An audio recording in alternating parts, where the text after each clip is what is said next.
Just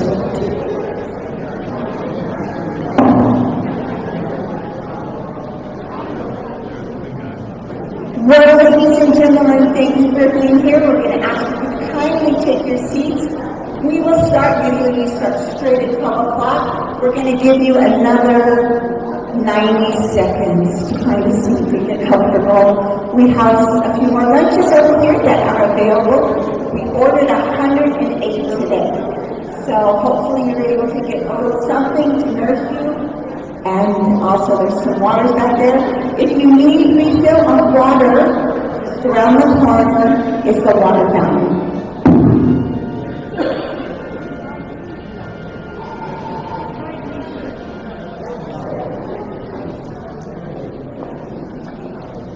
So we'll begin momentarily. At the registration desk, this is a matter of information. Wendy and Rita at our registration desk, just waving your hand, they have tickets over there, white tickets. Catherine AC is going to hold up the tickets. Catherine, can you show? There we go. If you didn't get your half of the ticket, please make sure before the end of the meeting, it's okay to still wait, because we are going to give away another Donald Trump plaque and a Donald Trump hat that says, "Take America Back," which is what we want to do. So we're about ready to start. Make sure you get a ticket. We're not going to do it until after my leave, so and you do have to be present to win. So, but we'd be happy to. We're trying to seat everybody. Make sure that there's no empty seats between you, because this will be a capacity crowd once we get started. If you remember last time, we were in room 201, and we had the fire marshal wanting to kick us out. So we came upstairs for your comfort, and we need you to be very hospitable and welcome people to sit next to you in empty seats, because we can't have empty seats. So as soon as we have our guest of honor, take your seat. That is you, Mike. Regular Mike and Sharon, and we have an extra special guest. This is so last minute, it's not even on our program. If you cock your head just slightly to the back of the room, you will notice our very favorite famous entertainer trying to hide behind the power of a pillar, and that's Alex Boyer is going to sing our national anthem for us.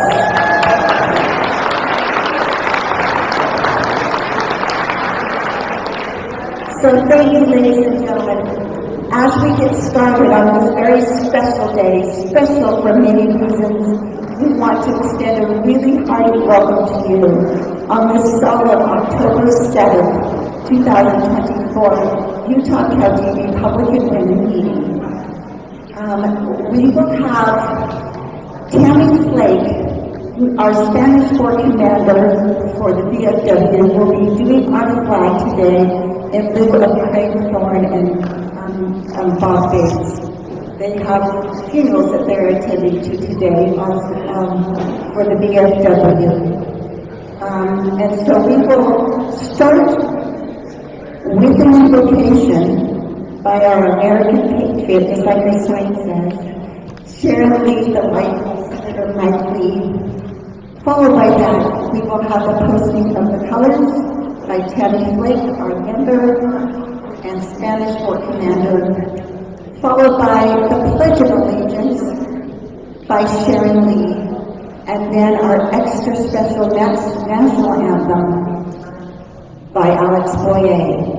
After that, we will also have a moment of silence for October 7th. So, if we could have an invocation, please, Sharon.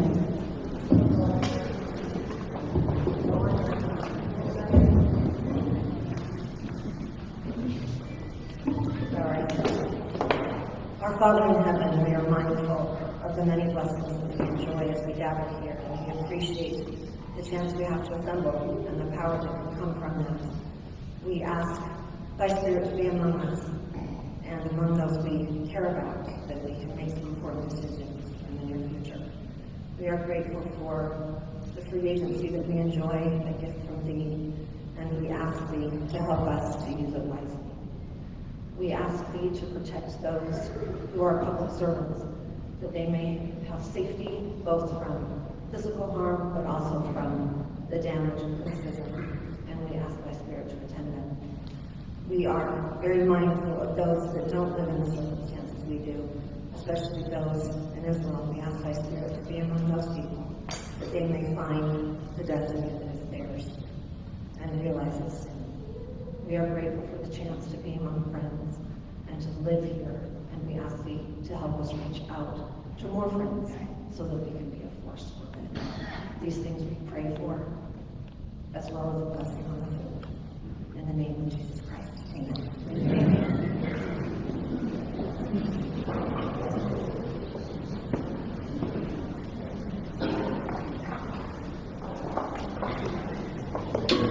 Would the audience please stand?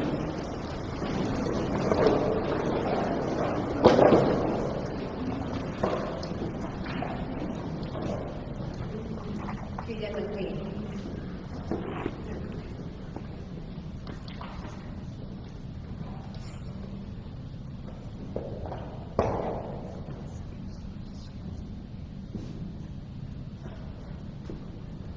I pledge allegiance to the flag of the United States of America and to the republic for which it stands, one nation under God, indivisible, with liberty and justice for all. You may be seated. They asked me to share a thought from their religion, and I just want to share with you the fact that I believe that the fight is worth it, and that there are many who have had days of consequence where they have found their feet.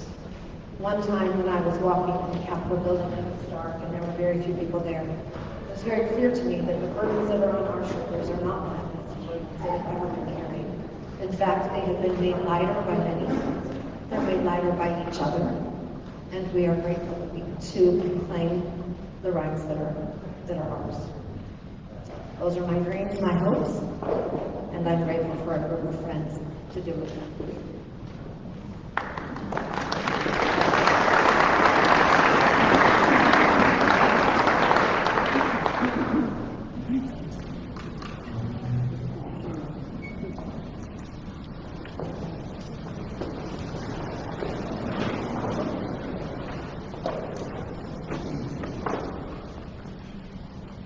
Oh, say, can you see by the dawn's early light what so proudly we hailed at the twilight's last gleaming, whose broad stripes and bright stars through the perilous fight, for the ramparts we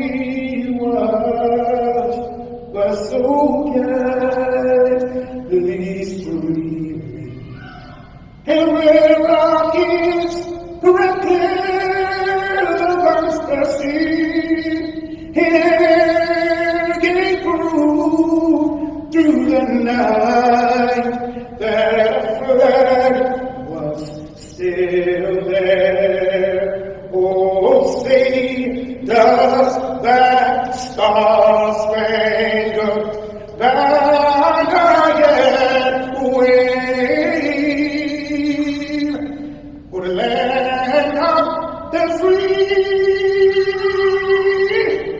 and the home of the brave?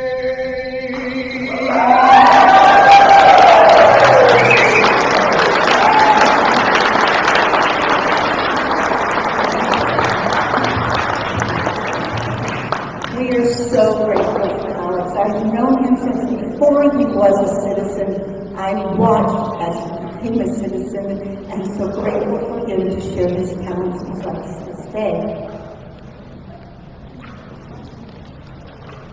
Ladies and gentlemen, as we mark the 366th day since Black Sunday, the attack on Israel, we are grateful that you are here to join with us as we commemorate this time. It all began in the course of 20 minutes when over 2,200 missiles and rockets plummeted and hit the ground in Israel. This attack was a cover for the over 1,500 militants who bombarded Israel in several dozen locations.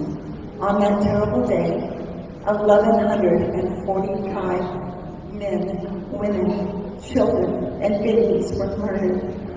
241 Israelis were taken hostages. But it wasn't just Israelis that had to carry this burden. The citizens of 41 countries, including the United States, were also counted among those who were murdered and kidnapped. Remembering October 7th, it's not just about the pain and the loss, but it's also about the undying and unwavering resolute of the Israeli spirit. Here in our own country, our hearts are tender for our fellow Americans that are dealing with tragedies that have unfolded from Hurricane Lane and also the upcoming hurricane, is it Milton, that is approaching the Florida shores. Today, October 17, 2024, the Utah County Republican women will wish to pay a solemn tribute to all the lives lost and for all the lives that are forever changed in these horrific events. Together we wish that we would have a moment of silence. If you will please join me for just a moment.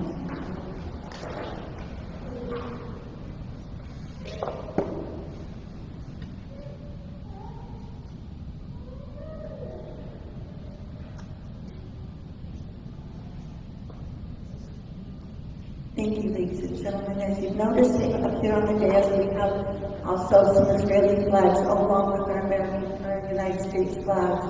This is a very special day, and we appreciate your attendance and your sweet reverence as we go through this. Also, this is the time in our program where we get to say thank you to so many wonderful people. We have Diane Nelson and Judy Keller back at our great patriotic jewelry table. If you are in need of anything for this upcoming election, make sure you see them. Also, we've had fabulous help with our lunch today. We want to give, as always, an extra special thank you to Holly Williams, who does a very large load in helping us with this. Along with Holly Williams has been Lori Berry, Jolene Tate, Marsha Russell, Jenny Pace, Terry Olson, and then I apologize if I forgot anybody. Also, I want to recognize over here is Dawn Cowan and her husband, Dr. Cowan. Dawn did our lunches for over 30 years, and she's in attendance with us today. So thank you. Also with us today is Gretchen Wiseman, who's doing our live stream right here. So if you'd like to see this again or have people who missed this, make sure you check out our Utah County Women's Facebook page, and it will be posted there. And I think we're even going to try to get it to YouTube at some point. So that's all on our wish list.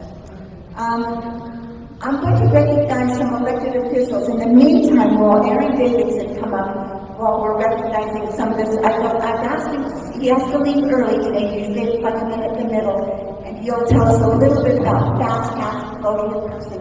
But in the meantime, are there any elected officials currently elected?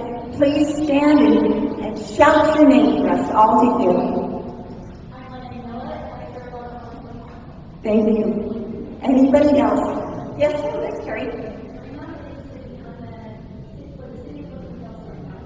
Thank you very much. And anybody that is running for office, I know Bill is. Bill, will you stand? He's running for the Senate seat. And anybody that works for any of these fine individuals in their offices or anything else. If there's anybody that works in an office, Emily, welcome. Here we are. There's Emily. Thank you. Very nice for attending with us. And I know he doesn't like it, but I always like saying that Gail is you get to love us. I love Gail. He knows that. Of course, we have Aaron Davidson. And Aaron had to come up and I tagged him out. He's always so good for me just to tag him and say, will you speak? So we're going to give this very tall-looking man 2 to 3 minutes just to tell us very quickly about voting. Normally we do this again, but we don't want to miss this information. After Aaron talks to us, we're going to have Lori Berry. She'll come up and she will give us a little information about our membership, and after that will be our beloved Suzanne Merrill.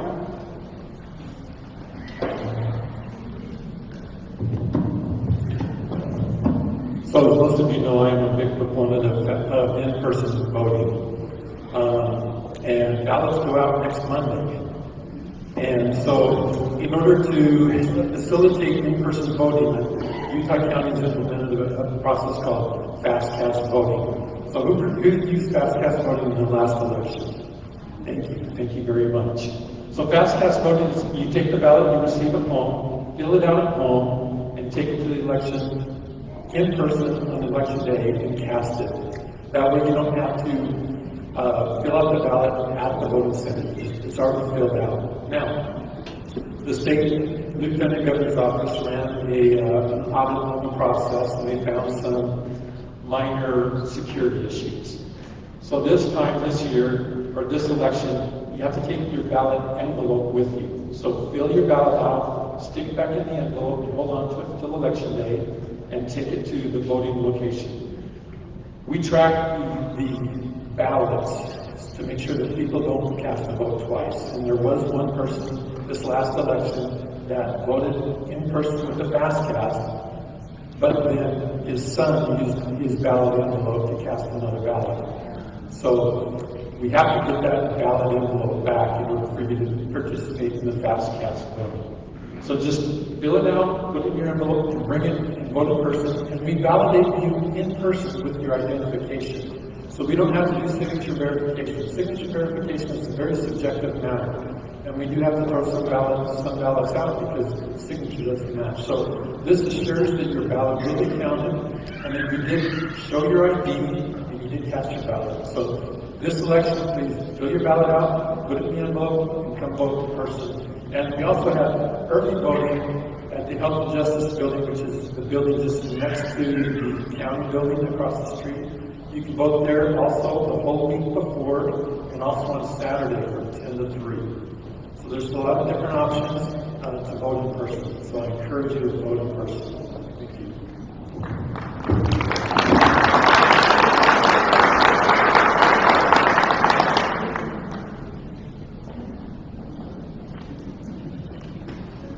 That's wonderful, thank you. Membership. Can you hear me? I lost that phone. Okay. Do we have any new members who have just joined Utah County Republican Women in the last month? You could stand. Let us know who you are. Thank you so much.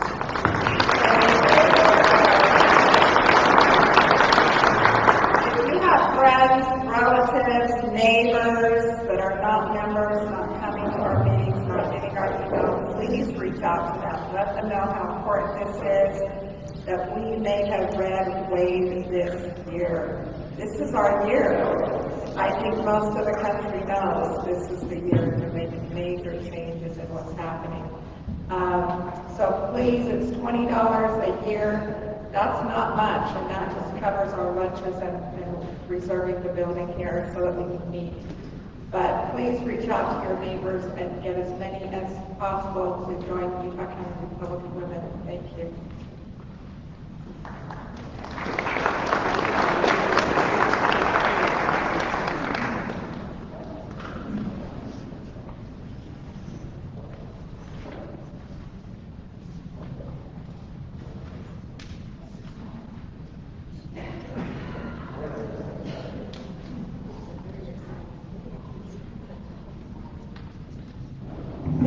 so exciting, I have a hard time standing it.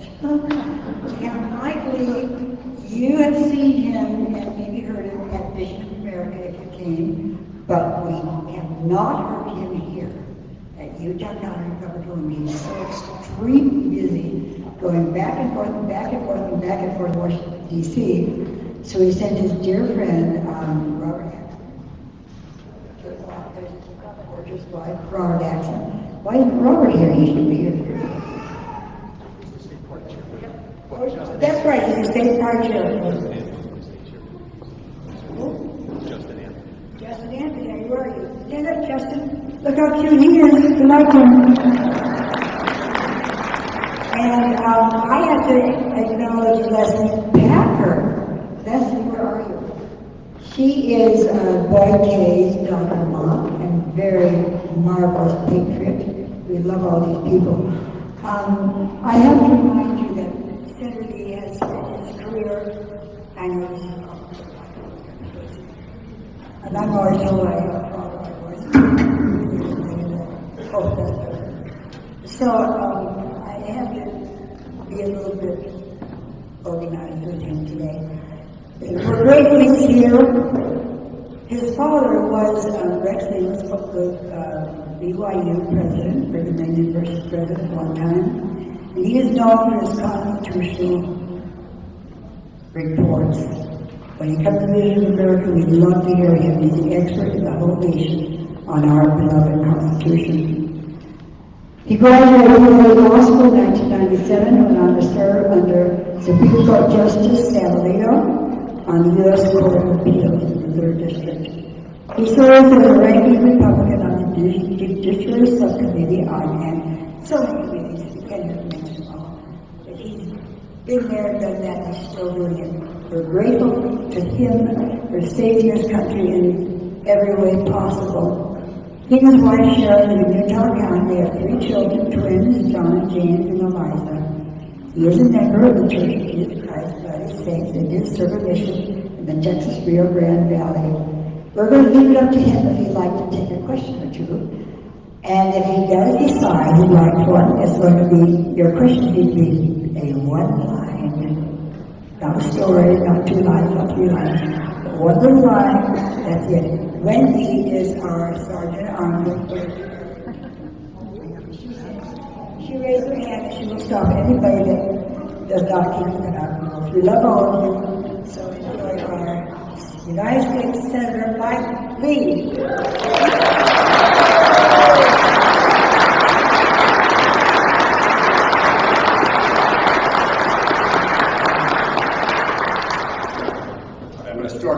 My timer right now so that I keep track of time. Nothing worse than listening to U.S. Senator speak, especially if there's no bill. So what we're going to do, I'd like to speak to you for 15 or 20 minutes, and then we'll take 10 or 15 minutes after that and do questions, if that's all right. It's such a pleasure to be with you. I'm happy to be here with my wife, Sharon. We both grew up here, and but we both grew up in Provo. I moved here when I was a year old. She was born here. My family lived in the D.C. area a couple times, once when my dad took a job with the Ford administration, and then again, we took a job with the Reagan administration. But Provo was always home. We always came back here. We didn't actually meet until high school. Looking back, we're pretty convinced that we came within close contact with each other at least once when we were children. Didn't go to the same elementary school, but skiing on Sundays. And we also became convinced, and this is only after I married into the family, that her brother Brett once hosed me down with a fire extinguisher when I was 10 years old when he was about 18. We didn't figure that out until after we were married. We loved Utah County, we loved Provo. I remember coming to this building as a child. This was abandoned when we were kids. And it was the scary, spooky building in town. They leaned into this by having a haunted house here once a year at Halloween. I came here with my dad. Hey, remember that? Yeah, it was fantastic. So you probably scared me when I was a little kid. Thank you for doing that, because I loved being scared. There was a guy out there with like one of those crazy masks on and a chainsaw with no chain on it, just terrorizing people. But Sharon and I finally met in high school and became very good friends before we ever dated. And then the rest is history. We're now the parents of 3 children and 3 grandchildren. And in the rare moment whenever I have a good idea, we also pretty good that it came from Sharon. So last night, we were celebrating the 85th birthday of Sharon's Aunt Sharon, her namesake. And Sharon's Aunt Sharon has a grandson. Sharon's first cousin was removed. His name's Brigham. Brigham is a delightful human being. He's the greeter at the Lehigh franchise of Texas Roadhouse. If you ever go there, you'll be greeted by Brigham. I asked him last night what his title was. He's worked there 15 years ever since it opened. And he said recently they gave me the title of sheriff. So I don't know what that means, but Brigham is a delightful person. He has Down syndrome, and he is one of the most enthusiastic people you will ever meet. I was talking to him last night, I was trying to figure out what makes Brigham so happy all the time. And he has this robust collection of sports teams' hats. He was wearing a Pittsburgh Steelers hat last night, gearing up for the Steelers Cowboy game. And he said, yeah, I'm going to wear this. And I said, well, how do you maintain a good attitude when your team starts to lose? And he said, well, I just go into my man cave where I store all my hats, and I switch out the hat. So that I think keeps people happy. Now, it's fine to do. In fact, it's encouraged in the sports world, where the consequences are less dire. I'm here to encourage you today to not succumb to the temptation ever to do that with politics. When it looks like your team might be losing, keep that hat firmly affixed and you double down, because that's what we have to do. And I want to talk to you a little bit today about what's at stake, about what we could be facing under a couple of different scenarios involving Kamala Harris becoming the next president of the United States. And I say this as someone who worked with her for 4 years as a U.S. Senate when she first got to the Senate. She was elected in 2016, right after I had been re-elected the first time. And then somebody who's worked with her since then, since she's become vice president in the last 4 years. Needless to say, she's not someone I think we should want as our president. And I've got a lot of stories behind that. We'll tell some of those as we have time today. But I want to go through a couple of scenarios in which she becomes president. And I want to tell you these not to scare you, but with an eye toward one thing. You in this room may well have the ability to determine the outcome of this presidential election. Now, I know what you're thinking. We live in Utah. Trump is very, very, very, very likely to carry Utah. And I think that's right. I think he will carry Utah. Nonetheless, we in Utah have friends and we have family members who live all over the place, including and especially in the Intermountain West, where a lot of us have friends and family members in Arizona and or Nevada and other places across the country. We in this room might be able to influence those friends and family members, distant relatives, close relatives, whatever they may be. And I want to give you some of the ammunition that you may need to do that. I'm sure you're all well equipped here, but I want to share a couple of insights that you might not have heard of, because as it turns out, this media won't always cover it. All right, so let's look at scenario number one. Scenario number one, Kamala Harris is elected President of the United States and Republicans hold the Senate. This could happen, could easily happen. We're looking likely to gain at least a couple of seats, one in West Virginia, one in Montana. But so let's just suppose that happens. Narrow majority for Republicans in the Senate, Kamala becomes president. At that point, it is likely, if she carries the White House and we somehow hold on to the Senate, that the House will flip. So we'll just be one of the three political levers, two features within the legislative branch. Half of those will be held by Republicans, and then Kamala with the White House. The best we can do in that scenario is fight with everything we've got to contain the damage that she can do.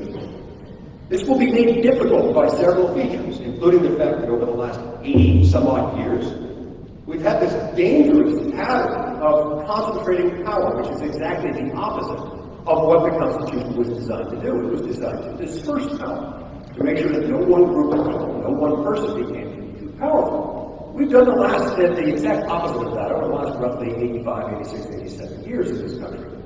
So, best we can do is contain the damage that she could do as the chief executive. If and only if we as Republicans elect a new Republican leadership team in the Senate under scenario one that I'm describing right now, could we maybe hope to defund some of the agencies that are being most abusive of that power?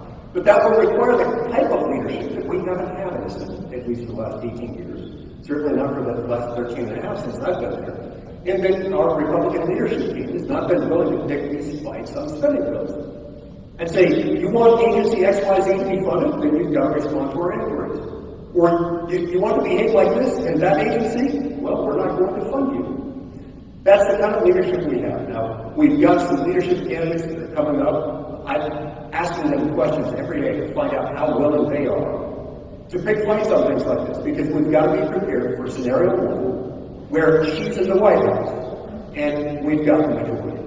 We can also stop many of her appointments by opposing them, refusing to confirm them, until such time as she stops nominating radical, far-left progressives to those pivotal positions. But that's about it. We'd be looking at containing the damage and being able to remedy some of the most egregious overreaches from her administration, which we can anticipate.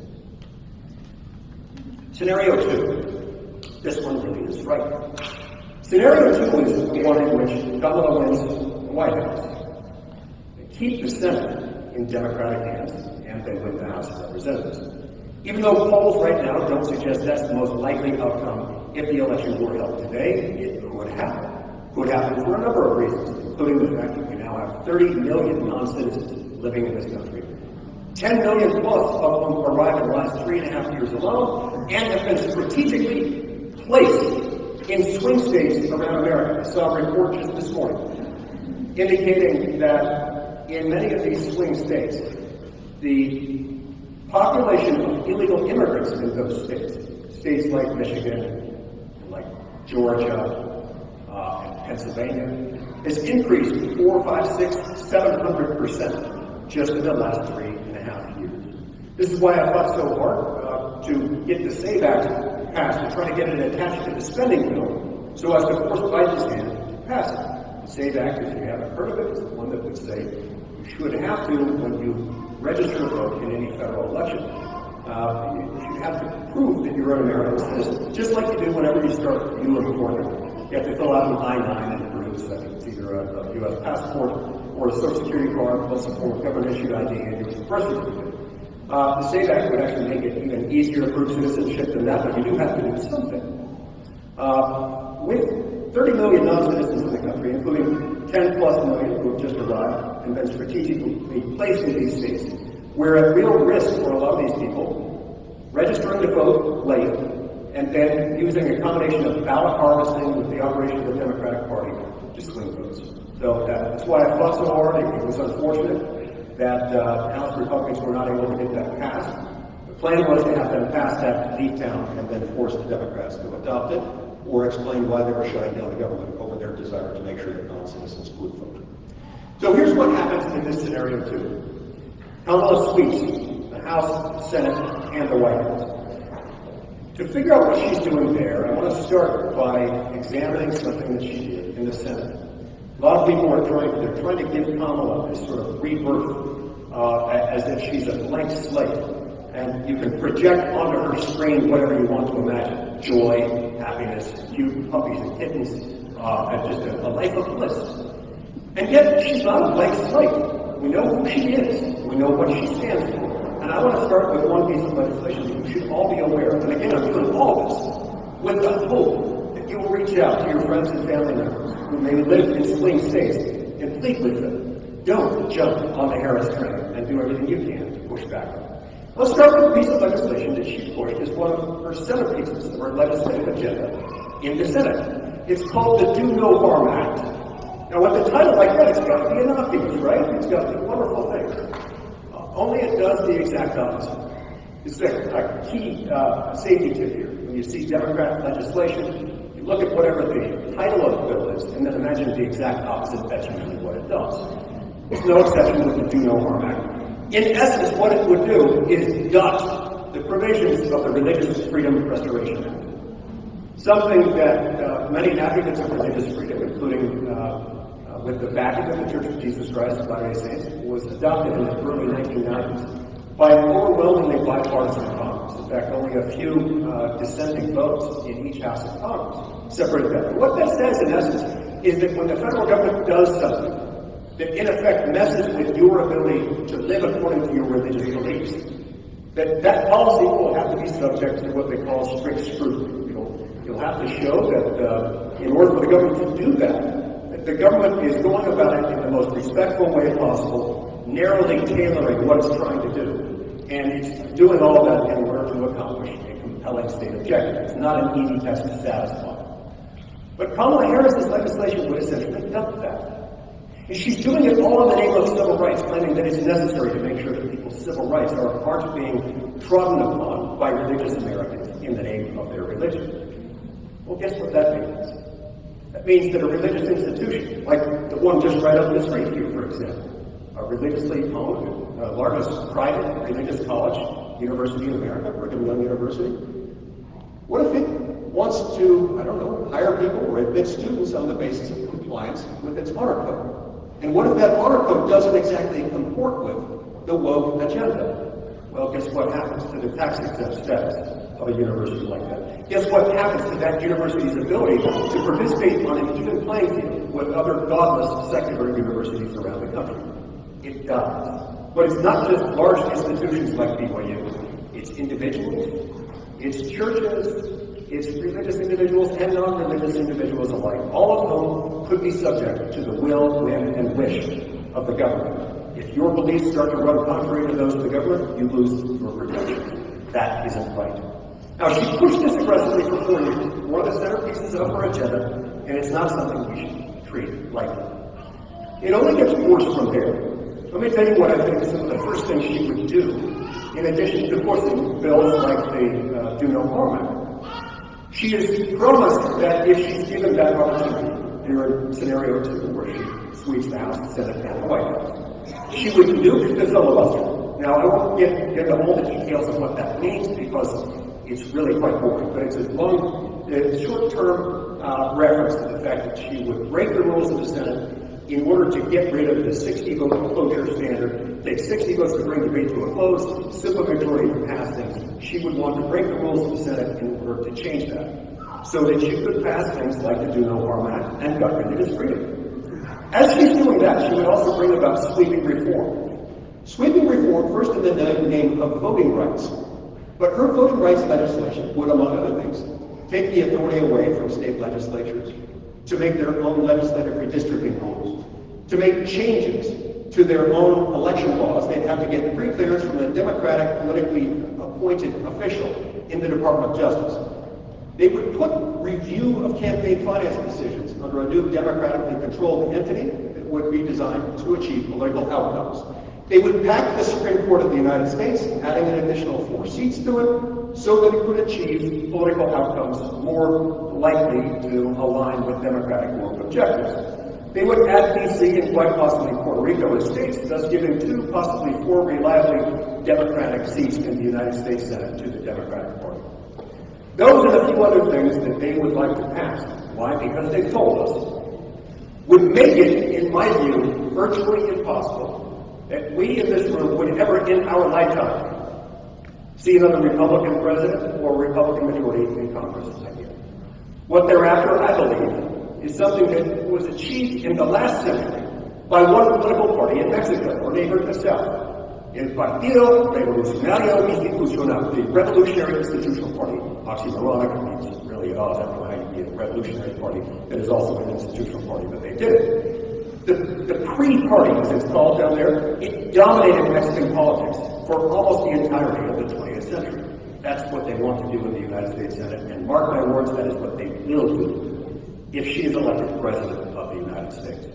So, as you run into friends, family members, relatives, especially those in swing states, even if you don't run into them, please make sure that you run into them by phone, by text, or otherwise, Skype call, whatever you have to do. And help them not be lured into this, because there is a growing sentiment in our culture that says, look, we don't feel comfortable backing the Orange Man because the Orange Man sends me tweets and he hasn't always lived his life in an exemplary way. At least in an exemplary way we would come to expect from a Latter-day Saint leader, from a bishop, a stake president, or relief study president. Fine, I understand that. Maybe he's not the guy that you would recommend to be your next bishop or stake president. But, neither is Kamala.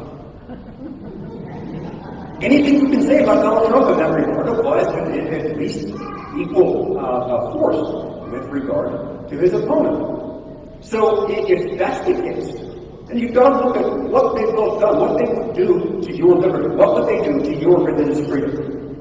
Donald Trump is he human? Yes.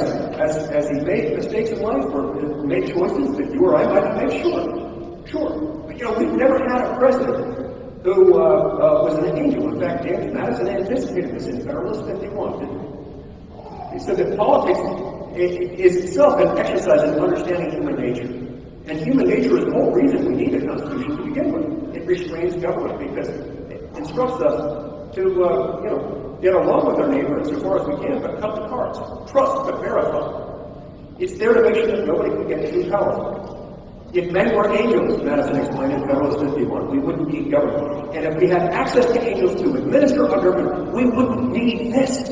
We wouldn't need anything restraining government power. But alas, we are not angels. We don't have access to angels to run for president and serve as president. So we have to rely on fallible mortals. That's why we need this.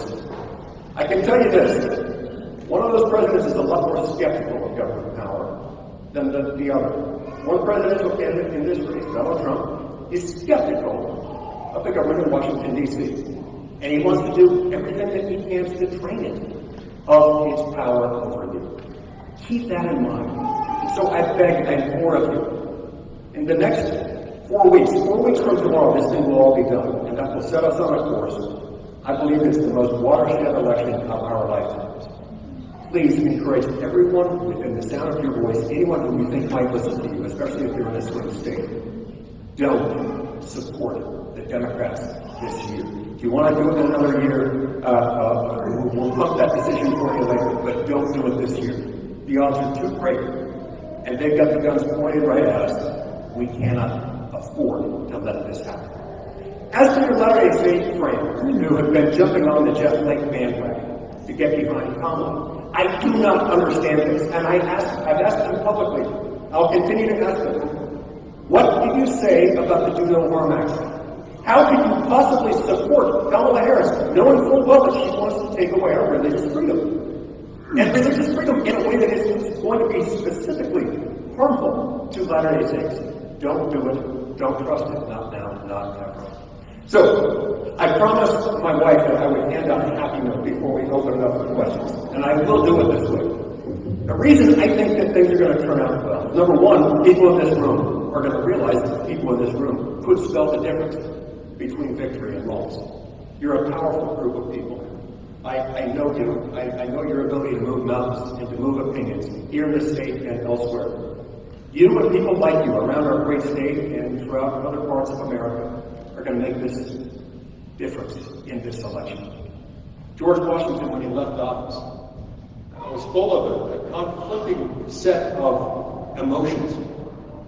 And as he was preparing to leave, he had this realization that the American people were in good hands because the American people would determine their own fate. We sometimes make wrong choices as a country, but one of the things that differentiates us from others is that after we've exhausted every other alternative, we do the right thing. We turn back to our constitutional rewardings, and we will make America great again together. Thank you.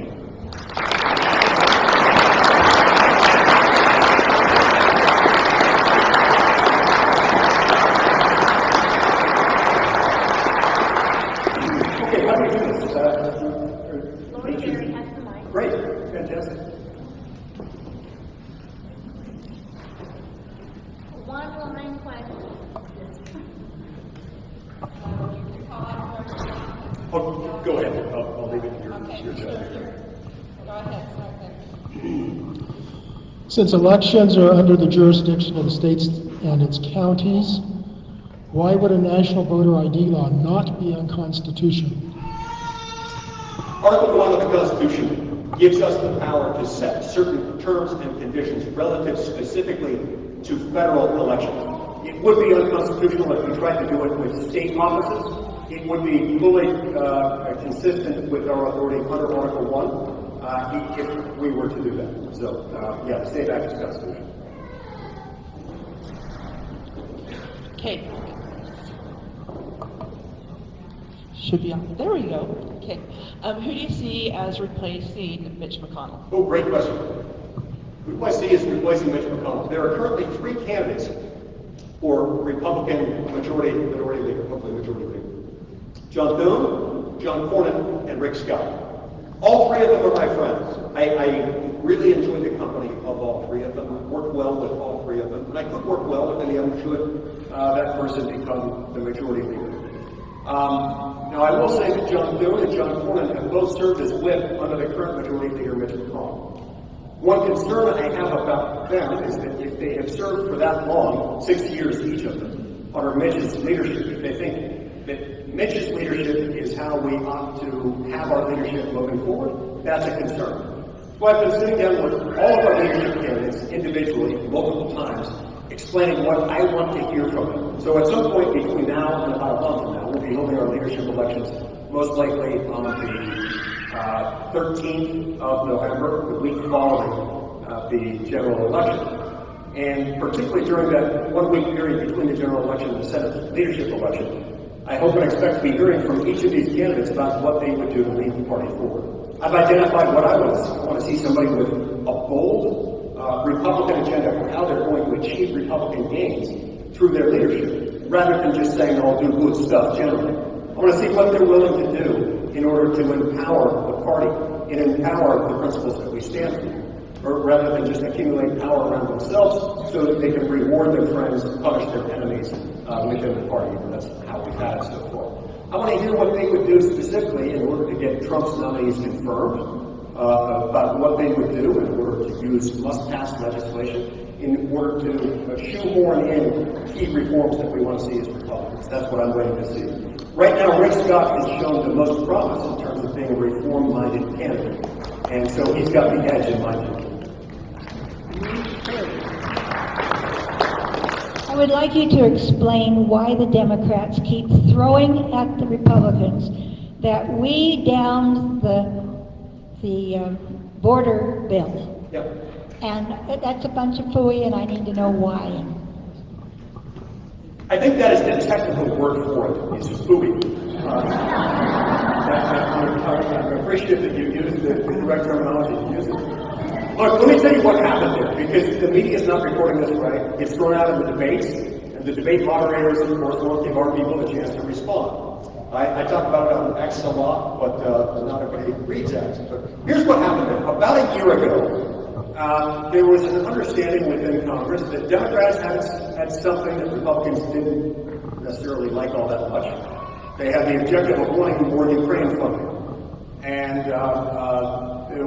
there was some thought within the Republican Party that maybe, just maybe, we could come up with a deal that would involve the Democrats agreeing to surrender some power on the border, enough to take away Biden's discretion to leave the border wide open in exchange for some sort of Ukraine funding package. Now, I've made my voice very clear and known about Ukraine funding, about the fact that I think we ought to be focusing on America's problems, America's debt, on other national security threats that we face in our country, rather than sending nearly $200 billion now to fight somebody else's war, and to prolong that war in a way that's inhumane and not necessarily aligned with our interests.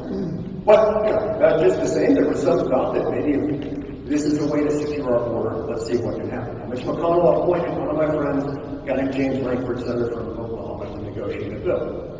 We instructed him on what we thought the bill would need to do in order to get us even to think about voting for such a measure. And it would have to take away Joe Biden's vast discretion to keep letting 10 million people across the border while enriching the drug cartels to the tune of tens of billions of dollars a year. He negotiated, I think as best he could, for a couple of months. When he finally got back to us, after negotiating what he says was the best deal he could get, it was not a good deal for us. And it's a deal that didn't take away the discretion on the part of Joe Biden to continue the crisis. And if anything, in Joe Biden's hands, this could have made the crisis worse.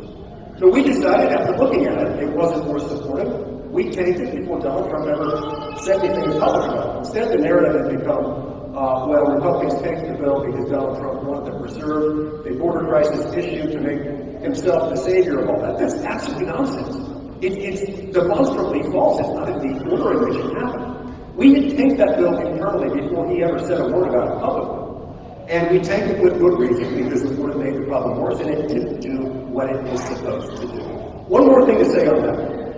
Another reason why they're wrong there is that Joe Biden is like Dorothy in the Ruby Slippers. He has had the authority all along to stop this. And he knows it, and this was a lie that they're telling us that we need that way.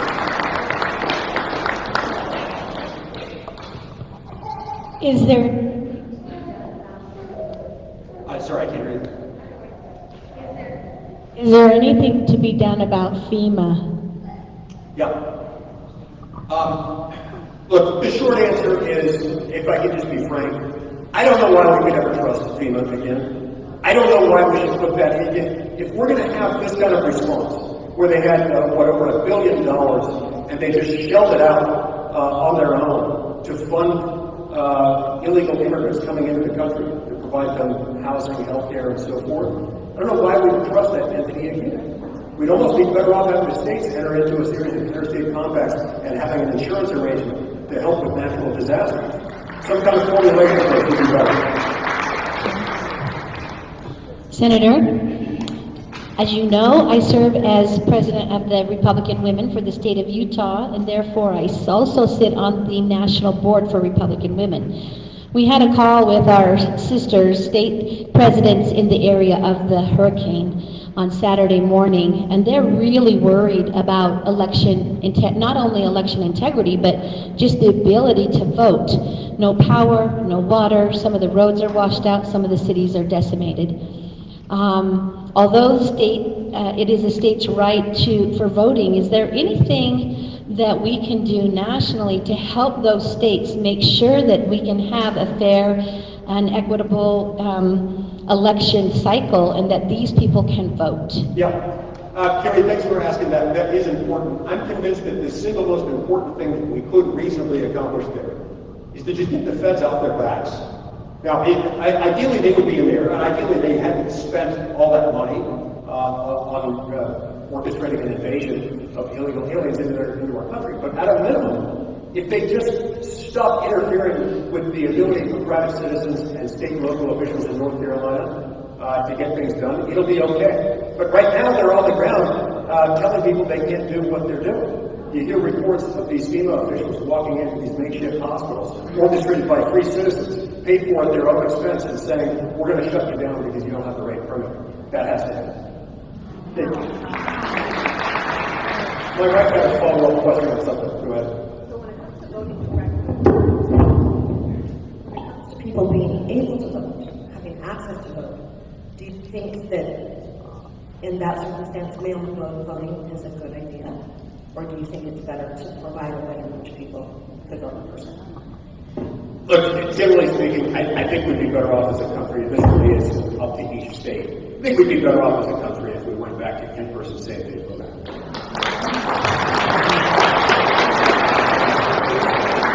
For every problem that you might resolve with mail-in voting, it compounds the problem several-fold. And we saw this, we've seen this in some recent elections, where one of our congressional seats arguably was impacted. The outcome may have been decided by the Postal Service neglecting the voting period. So yeah, I prefer same-day in-person voting with a photo ID.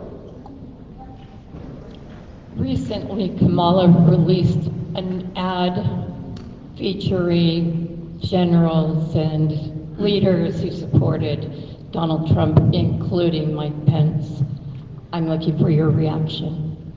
Yeah, remember my story about my wife's first dozen months removed, Brigham?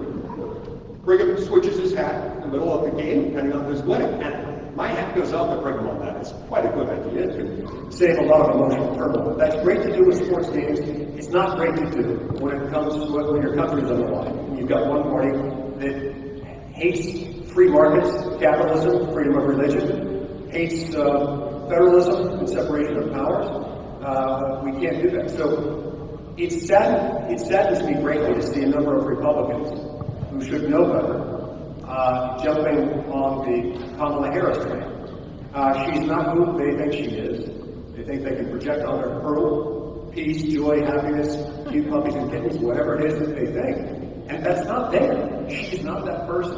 So I don't like to see prominent Republicans jumping on that. I think we've got to contain the damage on that. Because I think it is impossible to look at Kamala Harris's candidacy and take anyone seriously who claims to be a Republican. Some of these people are calling themselves conservative Republicans and saying they support Kamala Harris. Those two things don't exist in the same universe. You cannot be for matter and antimatter at the same time. You can't go with it. I know a gentleman who is a cybersecurity expert in the Department of Homeland Security. A dignitary from Washington, D.C. toured his facility. He looked at him and said, how can you say the 2020 election was the most secure election we've ever had when you know that 100% of the states had their election systems penetrated by foreign actors? His response was, because this is the only election we've ever monitored. Just thought you'd like to know. Wow. Because this is the only election we've ever monitored. That doesn't seem to be a compelling answer in his direction. And I would add to that this. Look, regardless of where you fit on the spectrum of opinions within the Republican Party on the 2020 election, if nothing else, the mere fact that we had the widespread, in many cases, first-time use of mail-in ballots, including in many states that either allow ballot harvesting overtly or at least don't enforce against it. I don't know how you could argue that nothing bad could have happened. It's almost impossible to prove what might have happened had no mischief occurred in light of all those features, but that's, yet again, no reason to get rid of universal mail-in balloting. Make it available for those who are shut-ins who can't get out. Make it upon request rather than universal. Yes. I'm a retired Army officer. I wore my green beret today because I want to bring attention to what we were just talking about. We have millions of Americans in distress right now. Our government is not only not helping during the evening support to them. I suggest when you get back to Washington, they would be good. That you open areas to impeach Joe Biden, Kamala Harris, and reopen the impeachment of our great Secretary of Homeland Security so that we can at least bring attention to what's actually happening. There was somewhere around 2,000 dead people in the mountains of North Carolina. They don't even have fire to put their ball in. Yet we have the happy duo giving billions of dollars to other countries and illegals. We need to at least ensure that all Americans west of the Appalachians see what the government is really doing. That's a great point. Thank you for sharing that. And look, as one who led the effort on the Senate floor to block the Democrats' effort to block the impeachment trial of Alejandro Mayorkas a few months ago, I would more than welcome if the House of Representatives wants to reinitiate impeachment proceedings against him or any other officials of this administration. I'd be encouraging of that. And I hope they will.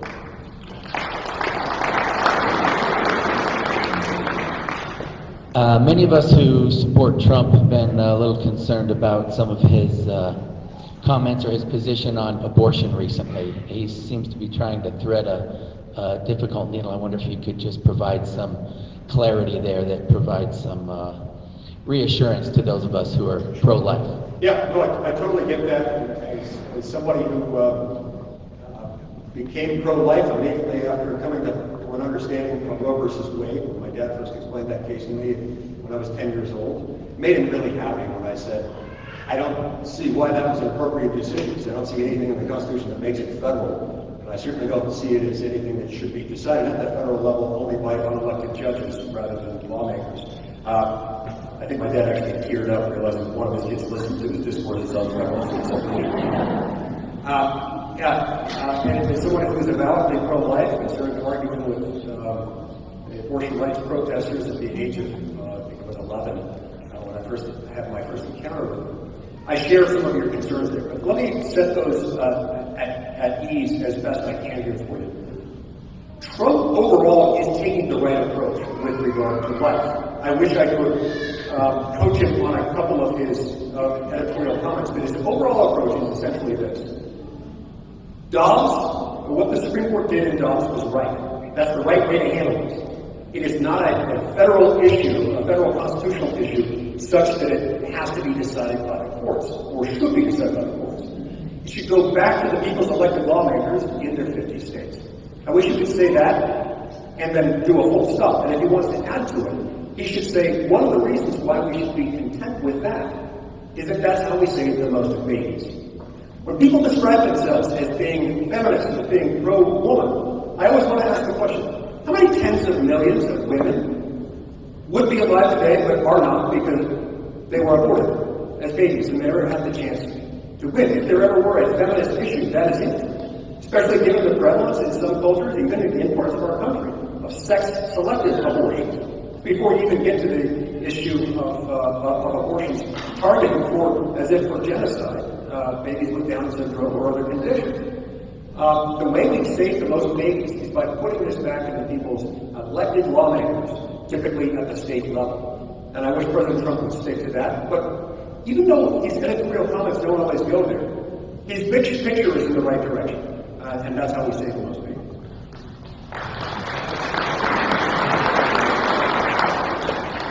Senator Lee, I think many of us probably get a lot of text messages asking for donations for conservative Republicans like you.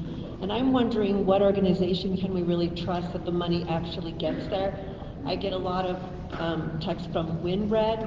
Anyway, please tell us how we can really donate and help. Yeah. So WinRed is an umbrella of sorts that covers Republican candidates generally.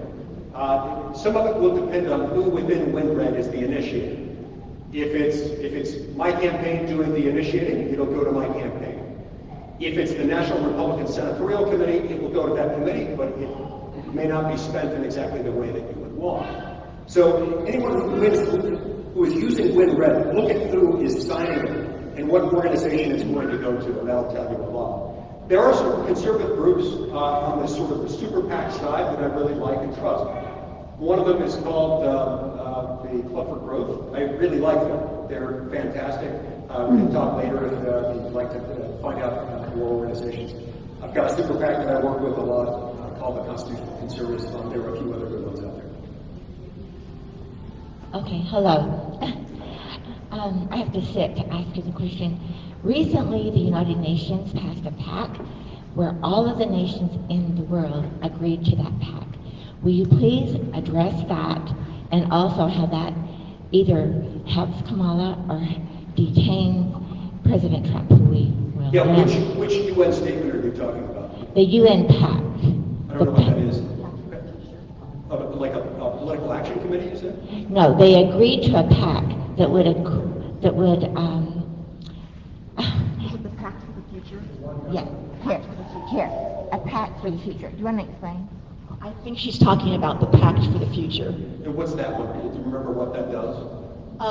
They're looking for being able to, in a global sense, be able to expedite their initiatives towards healthcare, things like that, another pandemic, things like that. Well, it's a horrible idea. And the horrible idea behind that is indicative of and emblematic of the contempt I've developed for the United Nations over many years. I didn't pay much attention to the United Nations until I was in law school, and I was the research assistant for someone who became a real friend and mentor of mine, named Richard Wilkie. Some in this room probably know that name. He died about 10 years ago. He was a dear friend and mentor to me. He developed an organization while at BYU that was designed to help give advice to these people attending UN conferences, often from countries without the resources to figure out what they were being asked to sign on to. And it's when I saw the dark underbelly of this. But the U.S. government is the largest single donor by far, the largest single funder of the UN. And with each day I grow older, I find it more and more impossible to defend our contribution to the United Nations. That's why I've introduced a bill called the Defund the UN Act. We should have nothing to do with it.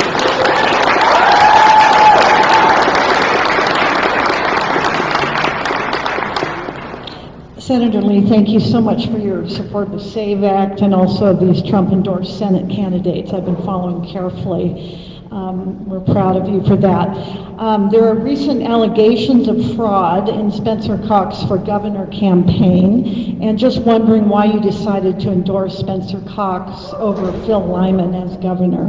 Look, I'm a Republican, and my general rule is that I get behind the winner of the Republican primary.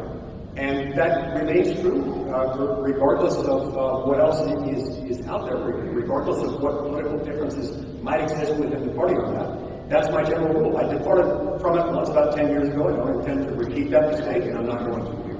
I understand that there are differences of opinion, probably even in this room, and I respect that. But that's where I'm going to go, because I think that's how we win the most Republican victories. Senator Lee, at the beginning, Trump received a little bit of, people were a little bit wondering about his vice presidential choice, J.D. Vance. As the time has gone on, what do you think about that now? Terrific. It's a terrific choice. Look, J.D. called me the night before he was announced. What do you think? He doesn't like J.D.?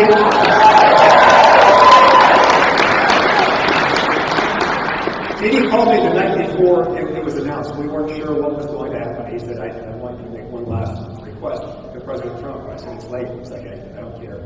It's late. So I reached back out to him again. So I was pleased but not surprised that it worked. And he named J.D. Vance. This is a remarkable colleague I have. And I like all of my colleagues, but I wouldn't trust very many of them with that position. I wholeheartedly trust and endorse J.D. Vance for that. He's somebody who came to the Senate, and immediately after coming to the Senate, showed up ready to go. He was not willing to show up and be one of these people who was more silent than vocal in his first few months. He was right out there leading the fight on all kinds of issues, and helped lead the fight against this awful border deal that would have made things worse, leading the charge on other things like Ukraine funding as it's gotten out of control, pushing back on that. He is very much a constitutional conservative. He's got the intellectual heft and the ideological commitment to back it up. And as the last couple months have proven, he's also a very talented statesman. So I think Trump did exceptionally well with that pick, and I endorse him wholeheartedly.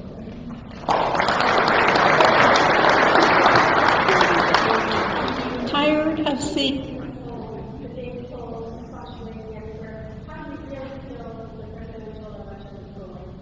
Great question, thank you. Hey, you can't always know. I'll tell you what my gut says. My gut says that if the election were held today, or the next day, Trump would win, and Republicans would secure a majority in the Senate. The House isn't looking quite as in Republican hands as it needs to be, but a lot can change in the next 4 weeks, and that's where you come in. It really is hard to know because these polls, some of them prove only after the fact to be wildly off. And we have to assume that maybe things are even worse than we expect, maybe they're better than we expect, we don't know. We've got to run like we're behind and like it matters because it does. They say this is the last one, I guess. But you fought for the SAVE Act, but it didn't even get to your desk. So what are we going to do to secure the election with respect to citizens and other issues like that? Yeah. All right, first of all, I take the issue. I knew that even if we didn't get it passed, just advocating for it and for its inclusion, its attachment to the spending bill would make a big difference. That's why I've been working for months on this. I started in June by lobbying Donald Trump. I knew we had to get him on board with it. And I talked to him about it after a while. He said, I like this idea, let's make it happen. And I said, sure, sir. There is really only one way that it's got even a chance. What's that? Well, you've got to convince the Speaker to do it, because we only control one of these three levels. Republicans are in control of the House, but not the Senate or the White House. We've got to have action by the House. We've got to pass a spending bill, preferably a continuing resolution that takes us through into the new administration so we don't get hit with a lame duck omnibus, and then attach the spending bill to it. And so you need to convince Mike Johnson. Okay, I'll work that out. And I thought it would be maybe a few days to a few weeks. Like 5 minutes later, he gets back to me. Mike's not working, Mike's good. And so it worked. It didn't happen. But we did have the chance, which I took full advantage of, to blast the public with messages explaining why this was a good idea. I got pneumonia back in August, and it was awful. I don't recommend getting pneumonia. I don't know how that happened. But as I had pneumonia, I was able to refine some of my ideas on this and blast them out onto the Twitterverse through X. And they got picked up on news channels. And so all of this led to more attention being drawn to the problem, led to more eyes being on the state officials on what they do. And now you have actions in Arizona to try to remove some of these non-U.S. citizens from their roles. So all is not lost. We brought more attention to the issue to make it harder for them to rely on the non-citizen voting. But we do have to get this thing done the next time we're able to do it. It's disappointing.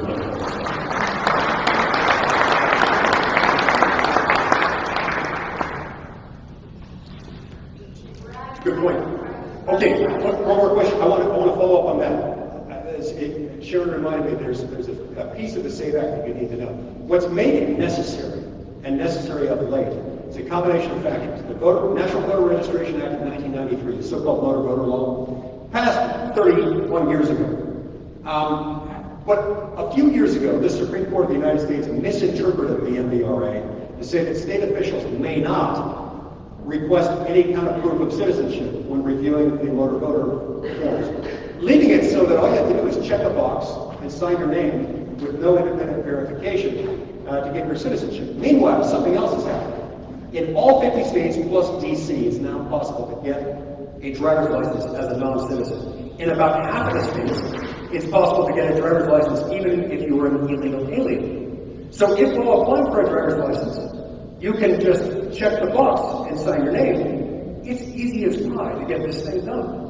A lot of people were saying we don't need to SAVE Act or it wouldn't do any good because a lot of people have already registered to vote. Well, 22 states still have same-day voter registration, so it still would have done some good. So when you bring in 10 plus million illegal aliens just in the last 3.5 years alone, you've got 30 million non-citizens in the country. All 50 states allow non-citizens to apply for a driver's license, and the states are prohibited from requesting any kind of proof of citizenship. Even if somebody shows up with a T-shirt saying, I'm an illegal alien from, I don't know, Yemen, and they don't speak any English and are unfamiliar with our customs, they still can't ask for proof of citizenship. That's why we need it. I've got the microphone, last question, and ask, if I may. One of the biggest problems facing our republic is lack of transparency at the local, state, federal level.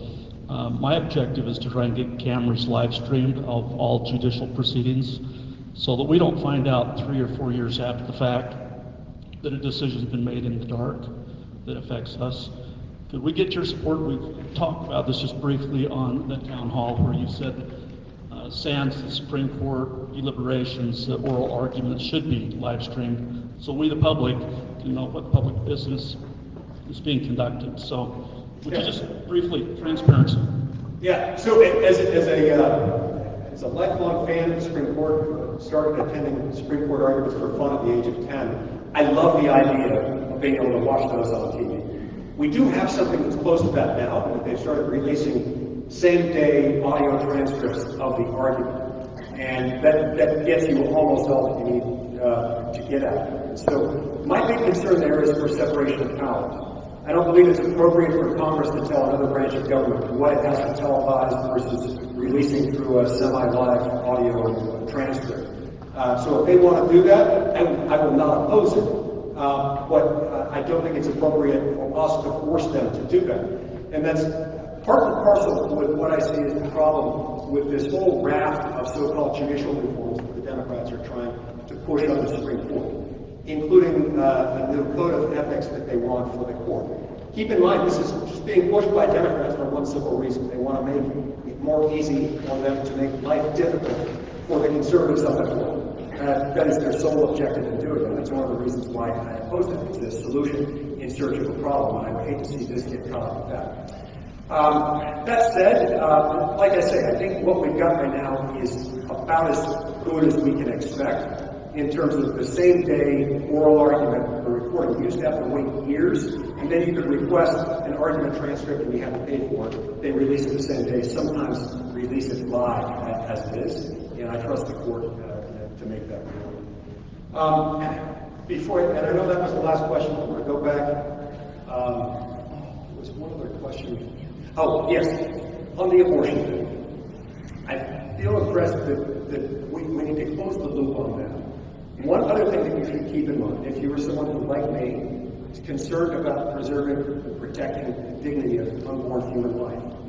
Keep in mind what Kamala would do with that. It's not just that she dislikes Roe, and it's not just that she's promised to undo Roe legislatively. What she's proposed and what she would back, what she would ram through Congress with the new filibuster in the Senate, would be something that would go much, much farther than Roe. Roe, at least, I mean, it was infirmed from the outset, from a constitutional standpoint. They made up the whole thing. They invented out of whole cloth, as we say. But what she wants to do is push legislation that she herself voted for as a member of the United States Senate that would make pretty much any restriction, federal, state, or local, on the performance of an abortion unlawful, preempted by federal law, up to and including the moment of live birth. There is literally nothing that you can do. No sex-selective abortion prohibitions, no health, safety, welfare minimum standards for what abortion requirements abortion clinics would have to satisfy in order to guarantee the health and safety of the mother, among other things. None of them. That is what we are facing. Now, if you listen to what Tim Walz said in the vice presidential debate the other night. Sharon and I were with Tucker Carlson watching the debate. We did an immediate post-game commentary show on it. And we were stunned by the deliberate deceit of Tim Walz as he tried to answer questions about legislation that he signed as governor of Minnesota. Legislation that took away pre-existing protections under Minnesota law for the rights of the unborn who, following a botched abortion, survived the abortion. He got rid of those protections. He got rid of the reporting requirements that under Minnesota law had previously applied to abortion practitioners who would have to report to the state what happened and what level of care was given. He just completely lied about it. I saw him on Shannon Bream's weekly Fox News Sunday show yesterday, and he repeated the same lie, using sort of a who's on first, what's on second routine to try to confuse the viewers. But make no mistake, these guys will gut and fight actively against any and all protections for the unborn, and we can't afford to play dice with that. So this really is in our hands. More specifically, it's in your hands, because I know how motivated, how persuasive each of you are. And I want to think of you, I want you to think of yourselves, each of you individually and collectively, as having the power to determine the course of America's future. Just like Alexis de Tocqueville observed of America when he visited this great land in 1832 and explained in his famous work, his now famous work, Democracy in America, what makes America great. He described America's greatness in terms of America's women. It was America's women who transmitted the values from one generation to the next. America's women who very often are the spiritual center of every American family and every American community. We still have that same social fabric in the United States today. It's alive and well with you. So together, with your help, we can win this election, and we can guarantee the blessings of freedom from the God of Abraham, Isaac, and Jacob, who set aside this land as a land of liberty, and still be ours to enjoy for generations to come. Thank you very much.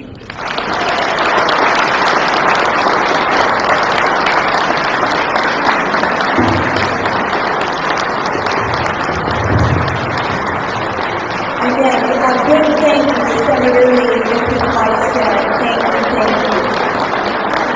Okay, I have it.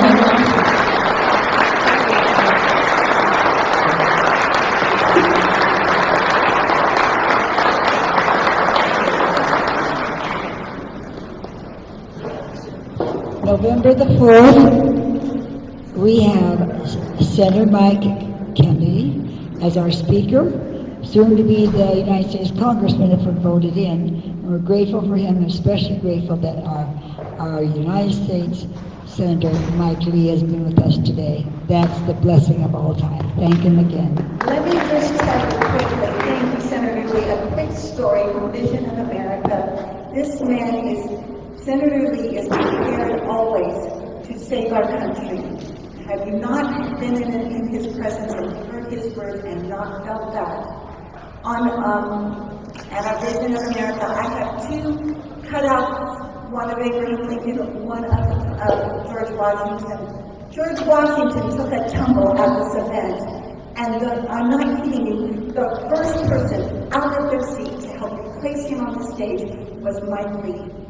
And does that not just speak to what a kind of a man he is? And I'll never forget that. These two cutouts live in my home, and I love that. And I love the fact that Senator Lee was the first one out of his seat to make sure that our founding father was put in his right place.